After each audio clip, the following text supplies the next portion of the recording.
To Shivasai academy అండి. Previous క్లాస్లో మనం అకౌంటింగ్ ప్రిన్సిపల్స్ గోల్డెన్ రూల్స్ గురించి మనం తెలుసుకున్నాం.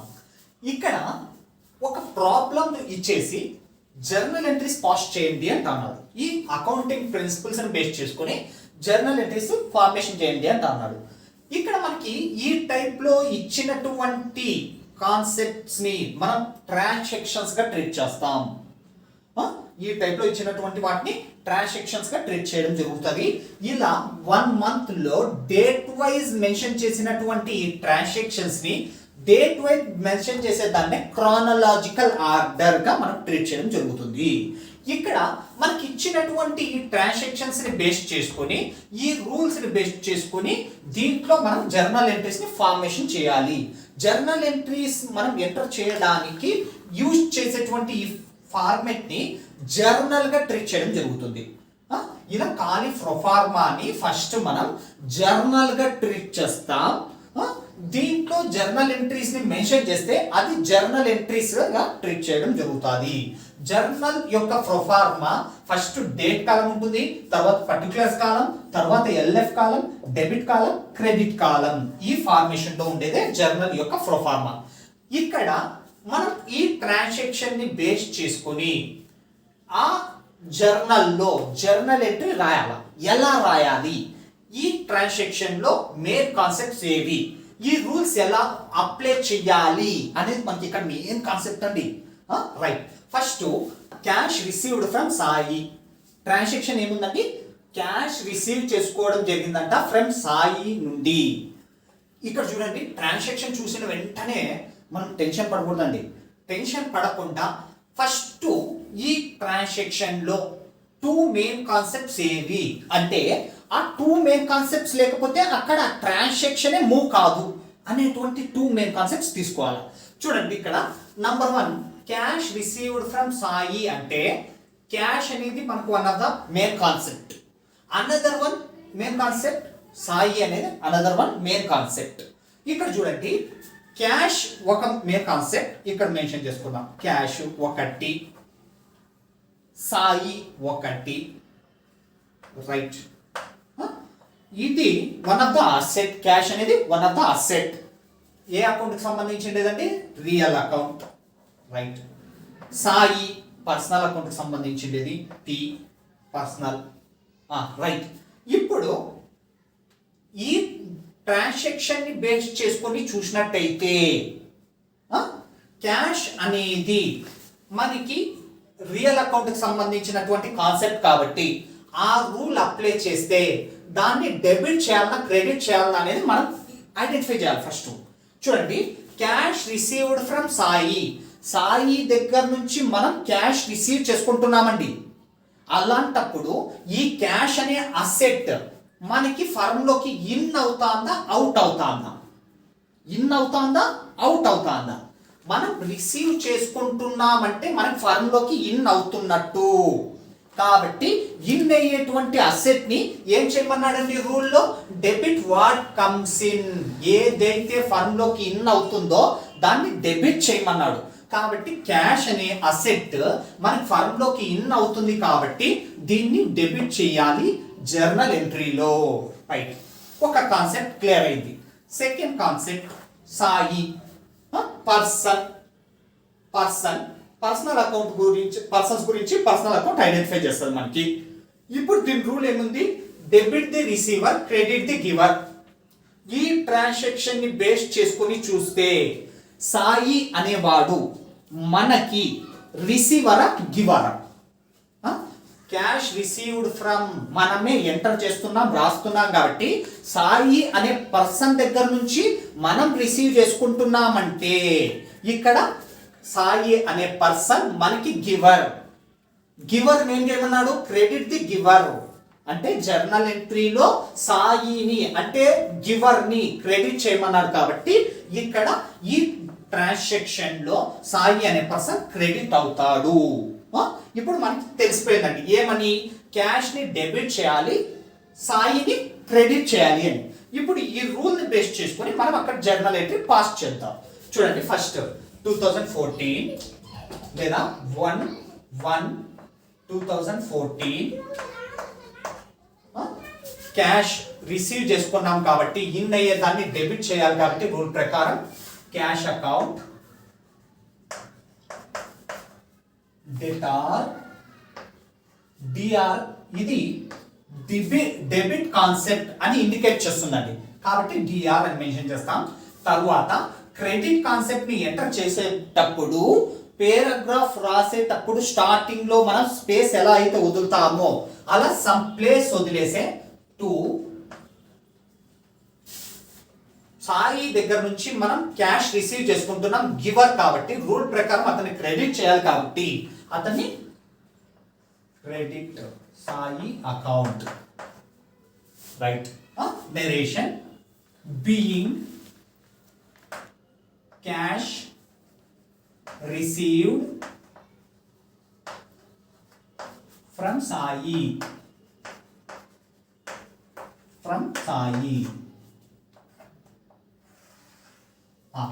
నంబర్ 1 ట్రాన్సాక్షన్ యొక్క అమౌంట్ ఎంత ఉందంటే 20,000.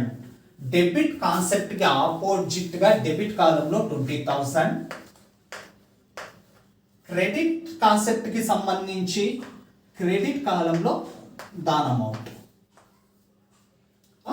ఇలా డెబిట్ కాలంది డెబిట్ కాలంలో, క్రెడిట్ కాన్సెప్ట్ క్రెడిట్ కాలంలో మనం మెన్షన్ చేయాలండి. ఇక్కడ రెండు నేను ఈక్వల్ గా రాస్తా, దీని పక్కనే ఇక్కడ మెన్షన్ చేస్తా అంటే అలా కుదరదు. డెబిట్ కాన్సెప్ట్ కి ఆపోజిట్ గా డెబిట్ కాలంలో అమౌంట్ ఉండాలి, క్రెడిట్ కాన్సెప్ట్ కి సంబంధించి క్రెడిట్ కాలంలో అమౌంట్ ఆపోజిట్ గా ఉండాలి. రైట్, ఫస్ట్ ట్రాన్సాక్షన్ అయిపోయింది. సెకండ్ ట్రాన్సాక్షన్ ఏముందండి, cash paid to Vinod. Cash pay చేస్తున్నామంట వినోద్ కి 18,000 రూపీస్ పే చేస్తాము. ఇక 2 మెయిన్ కాన్సెప్ట్స్ ఏమున్నాయండి, క్యాష్ ఒకటి, వినోద్ ఒకటి. ఈ 2 కాన్సెప్ట్స్ లేకపోతే అక్కడ ట్రాన్సాక్షన్ లేదు.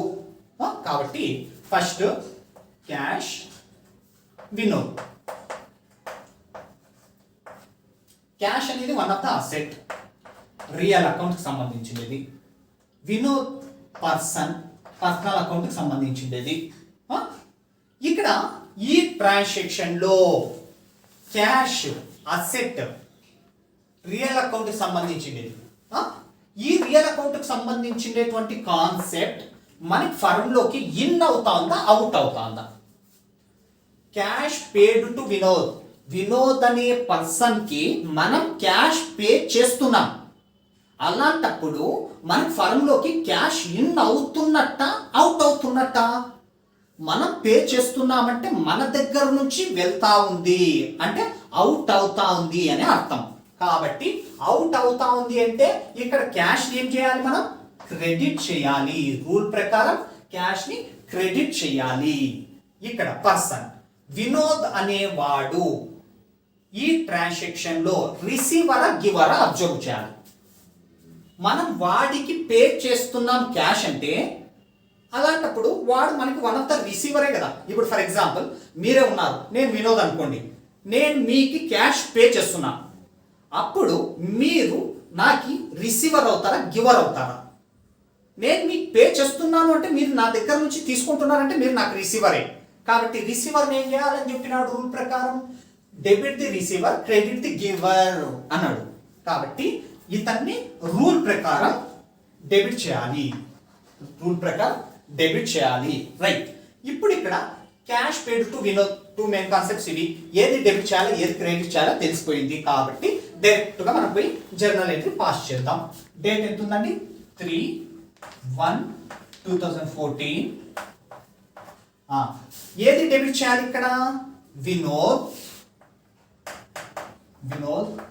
Account debtor, Vinod account debtor to cash account being cash paid to Vinod.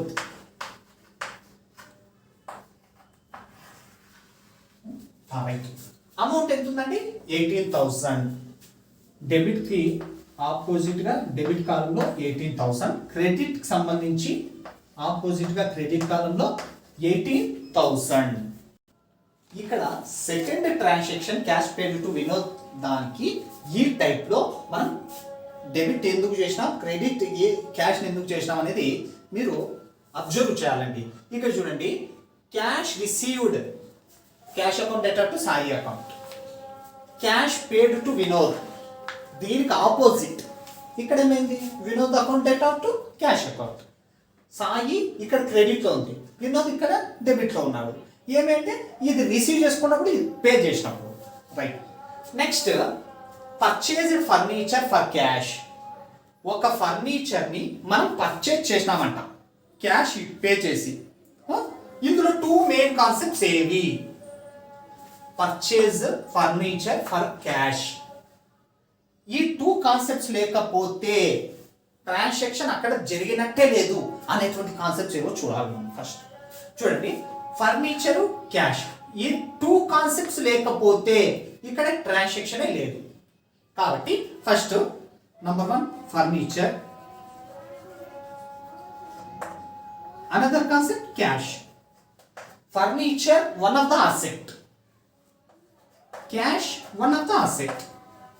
Asset సంబంధించినటువంటి ప్రిన్సిపల్ ఏది, real account all type of accounts గురించి ఐడెంటిఫై చేస్తుంది. ఇక టూ అసెట్స్ ఉన్నాయి.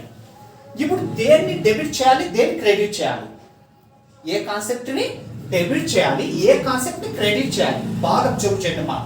ఇక్కడ చూడండి, దీని యొక్క రూల్ ఏముంది, debit what comes in, firm లోకి ఏదైతే ఇన్ అవుతుందో దాన్ని డెబిట్ చేయాలంట. క్రెడిట్ వాట్ గోస్ అవుట్, మన ఫర్మ్ లో నుంచి ఏదైతే అవుట్ అవుతుందో దాన్ని క్రెడిట్ చేయమంటా ఉన్నాడు. థర్డ్ ట్రాన్సాక్షన్ ఏముంది, purchased furniture for cash.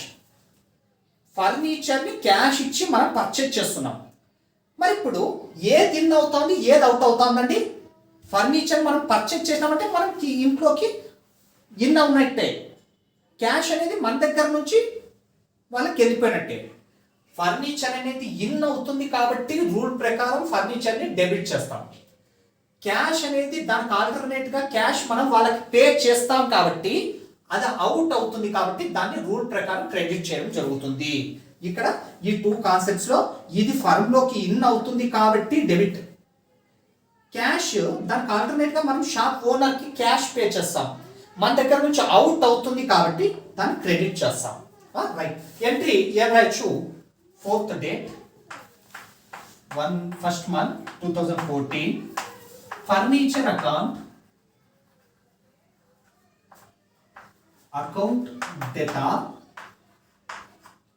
to cash account, narration, being furniture purchased for cash.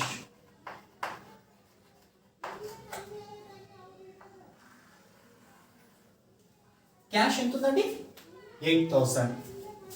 Debit concept opposite గా డెబిట్ లో 8,000, క్రెడిట్ కాన్సెప్ట్ లో ఆపోజిట్ గా క్రెడిట్ కాలం లో 8,000. రైట్. ఇక్కడ next, sold machinery for cash. Sold means sale అని అర్థం అండి. సోల్డ్ అంటే సేల్ చేస్తున్నాం అని అర్థం. ఇక్కడ సోల్డ్ మిషనరీ ఫర్ క్యాష్, మిషనరీని సేల్ చేస్తున్నాం, క్యాష్ రిసీవ్ చేసుకొని. టూ మెయిన్ కాన్సెప్ట్స్ ఏమండి, బాగా అబ్జర్వ్ చేయండి. ఈ టూ మెయిన్ కాన్సెప్ట్స్ లేకపోతే ట్రాన్సాక్షన్ లేదు. మిషనరీ ఒకటి, క్యాష్ ఒకటి. మిషనరీ ఒకటి, క్యాష్ ఒకటి. Machinery one of the asset, cash one of the asset. Assets ని ఏ ప్రిన్సిపల్ ఇండికేట్ చేస్తుంది, రియల్ అకౌంట్. రియల్ అకౌంట్ ఈ టూ కాన్సెప్ట్స్ ని ఇండికేట్ చేస్తుంది. రైట్. ఇప్పుడు ఈ ట్రాన్సాక్షన్ ని బేస్ చేసుకొని చూస్తే ఏది ఇన్ అయినట్టు, ఏది అవుట్ అయినట్టు, ఏ కాన్సెప్ట్ ని డెబిట్ చేయొచ్చు, ఏ కాన్సెప్ట్ ని క్రెడిట్ చేయొచ్చు, ఐడెంటిఫై చేయాలి. ఇక్కడ మిషనరీని సేల్ చేసినామంటే ఇది ఒక వన్ ఆఫ్ ది మిషనరీ అనుకోండి. దీన్ని నేను మీకు సేల్ చేసేసిన, నాకేమొస్తుంది, నా దగ్గర నుంచి ఏం పోతుంది. నేను ఈ మిషనరీని మీకు సేల్ చేసిన అంటే మీరు నాకు క్యాష్ ఇస్తారు, నేను మీకేమిస్తా, మిషనరీ ఇచ్చేస్తా. అలాంటప్పుడు డెబిట్ వాట్ కమ్స్ ఇన్, నాకు ఫర్మ్లోకి ఏం ఎంటర్ అయినట్టు, మీరు ఇచ్చేటువంటి క్యాష్ ఇన్ అయినట్టు. కాబట్టి క్యాష్ని డెబిట్ చేస్తాను. నా దగ్గర నుంచి ఏమవుట్ అవుతుంది, మిషనరీ, కాబట్టి దాన్ని క్రెడిట్ చేస్తాం. ఏమండి, ఈ రకంగా సోల్డ్ మిషనరీ ఫర్ క్యాష్ అంటే ఇన్ అయ్యే దాన్ని డెబిట్ చేయాలి, అవుట్ అయ్యేదాన్ని క్రెడిట్ చేయాలి. కాబట్టి డేట్ ఎంత ఉందండి, 6/1/2014. Cash account debtor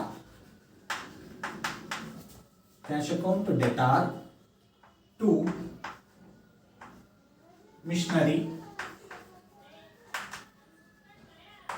account. Narration: being sold machinery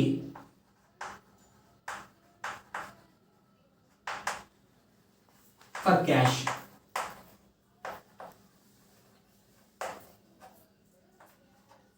ఏ సార్ ప్రతి ఒక్క దానికి ఇలా నెరేషన్ రాస్తున్నారంటే ఆ నెరేషన్ ఏంటి అంటే బ్రీఫ్ ఇన్ఫర్మేషన్. మనకి ఈ ట్రాన్సాక్షన్ కి మనం ఇస్తున్నటువంటి ఒక బ్రీఫ్ ఇన్ఫర్మేషన్ గా దాన్ని ట్రీట్ చేయడం జరుగుతుంది. రైట్, ఇక్కడ 6th డేట్ కి అమౌంట్ ఎంత ఉందండి, 12,000. డెబిట్ కాన్సెప్ట్ కి ఆపోజిట్ గా 12,000, క్రెడిట్ కాన్సెప్ట్ కి ఆపోజిట్ గా 12,000. నెక్స్ట్, రెంట్ పేడ్. ఇక్కడ రెంట్ పేడ్ అని ఉంది అంతే అండి. రెంట్ అంటే ఏమి, ఇప్పుడు మీరు ఒక హౌస్ని రెంట్ తీసుకొని ఉంటారు. 30 days అయిన వెంటనే ఆ హౌస్కి మీరు రెంట్ పే చేయాల్సిందేనండి. రెంట్ పే చేస్తారు. ఇక్కడ ఓన్లీ రెంట్ పేడ్ అని ఉంది కదా సార్, ఇందులో 2 మెయిన్ కాన్సెప్ట్స్గా ఏం తీసుకోవాలి. ఫస్ట్ ఒక మెయిన్ కాన్సెప్ట్ ఏదో చూడండి. Rent number 1 first main concept. Rent రూపంలో మనం ఏం పే చేస్తాం, క్యాష్ పే చేస్తాం. కాబట్టి ఇక్కడ 2 మెయిన్ కాన్సెప్ట్స్ ఏవి అంటే, ఒకటి rent, another one cash. Cash అనేది one of the asset. Rent paid అంటే, రెంట్ అనేది మీరు ఒక హౌస్ తీసుకొని రెంట్ మీరు పే చేస్తున్నారు అంటే రెంట్ అనేది మనకి one of the income expenses. మనం పే చేస్తున్నాం కాబట్టి one of the expenses rent అనేది. రెంట్ ఎక్స్పెన్సెస్ అయినప్పుడు అది ఏ అకౌంటింగ్ ప్రిన్సిపల్ కిందకు వస్తుంది, నామినల్ అకౌంట్. ఇది అసెట్ కాబట్టి రియల్ అకౌంట్ కిందకు వస్తుంది. రైట్, ఇక్కడ రెంట్ ఎక్స్పెన్సెస్ కాబట్టి నామినల్ అకౌంట్ రూల్ ప్రకారం ఎక్స్పెన్సెస్ ని ఏం చేయాలండి, debit all expenses and losses, credit all incomes and gains. Rule ఏం చెప్తాంది, ఎక్స్పెన్సెస్ ని లాసెస్ ని డెబిట్ చేయమంటా ఉంది, ఇన్కమ్స్ ని గెయిన్స్ ని క్రెడిట్ చేయమంటా ఉంది. ఇక్కడ మనం రెంట్ పేడ్ అంటే రెంట్ అనేది మనకు one of the expenses income, expenses కాబట్టి దాన్ని డెబిట్ చేస్తాం. క్యాష్ అనేది క్రెడిట్ చేయాలా లేదా డెబిట్ చేయాలా, చెప్పండి, బాగా ఆలోచించండి. చూడండి, క్యాష్ అనేది అసెట్, రియల్ అకౌంట్ ప్రిన్సిపల్ కిందకి వస్తుంది. ఇక్కడ రెంట్ పేడ్ అంటే మనము రెంట్ పే చేస్తున్నాం. రెంట్ అనేది వన్ ఆఫ్ ద ఎక్స్పెన్సెస్. మనము రెంట్ పే చేస్తున్నామంటే క్యాష్ అనేది మన దగ్గర నుంచి అవుట్ అవుతుంది. కాబట్టి రియల్ అకౌంట్ రూల్ ప్రకారం debit what comes in, credit what goes out. ఏదైతే అవుట్ అవుతుందో దాన్ని క్రెడిట్ చేయమన్నారు. కాబట్టి ఈ ట్రాన్సాక్షన్ ప్రకారం క్యాష్ అనేది అవుట్ అవుతుంది కాబట్టి మనం ఇక్కడ దాన్ని క్రెడిట్ చేయడం జరుగుతుంది.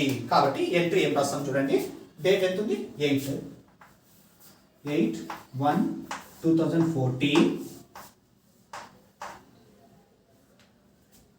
Rent account debtor to cash account. Narration: being rent paid,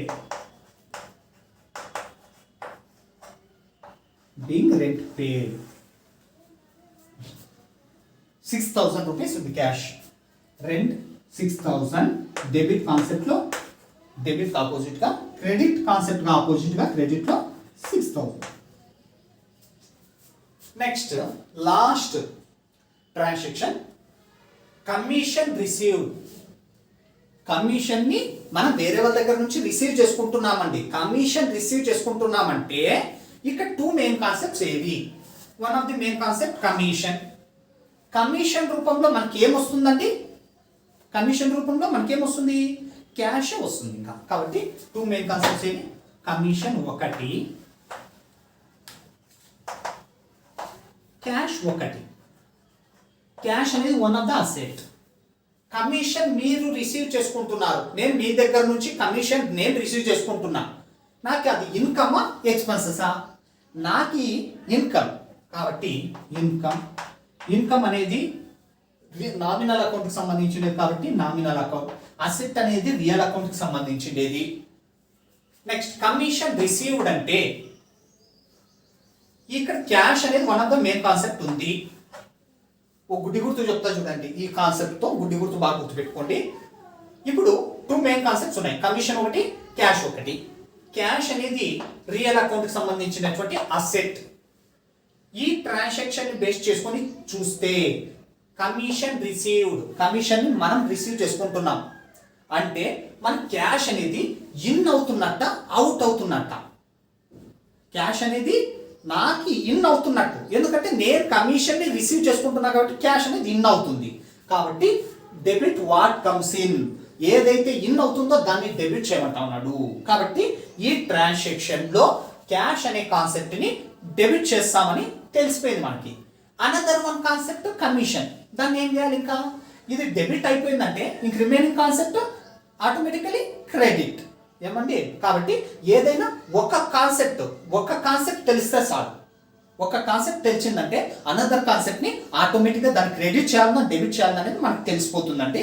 కాబట్టి చూడండి, రూల్ ప్రకారం క్యాష్ డేట్ ఎంత ఉందండి? 10/1/2014. cash account that are to commission account being commission received.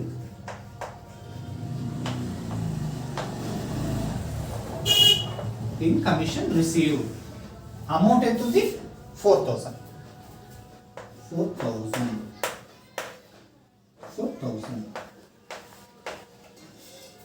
ఇంతే. చూడండి, చాలా సింపుల్ అండి. మనకి 3 గోల్డెన్ ప్రిన్సిపల్స్ ఒకటి కరెక్ట్గా మైండ్లో ఫిక్స్ అయ్యి ఏ ట్రాన్సాక్షన్లో 2 మెయిన్ కాన్సెప్ట్స్ ఏవి అనేది ఇండికేట్ చేసినామంటే మనకు ఆటోమేటికలీ మనం ఎంట్రీస్ ఫ్రీగా రాసేయచ్చండి. ఈ రకంగా సింపుల్గా ఈజీగా ఎంట్రీస్ రాయడం చాలా ఈజీగా నేర్చేసుకోవచ్చు మీకు ఈ 3 ప్రిన్సిపల్స్ ఐడెంటిఫికేషన్ ఉంటే. థ్యాంక్ యూ అండి. ఈ అకౌంటింగ్ ప్రిన్సిపల్స్ని బేస్ చేసుకొని ఎంట్రీస్ ఎలా రాయాలి అనేది ఇంకా ఫర్దర్ వీడియోస్లో ఇంకా సమ్ మోర్ ట్రాన్సాక్షన్స్కి రాసి మీకు చూపిస్తాం. Thank you.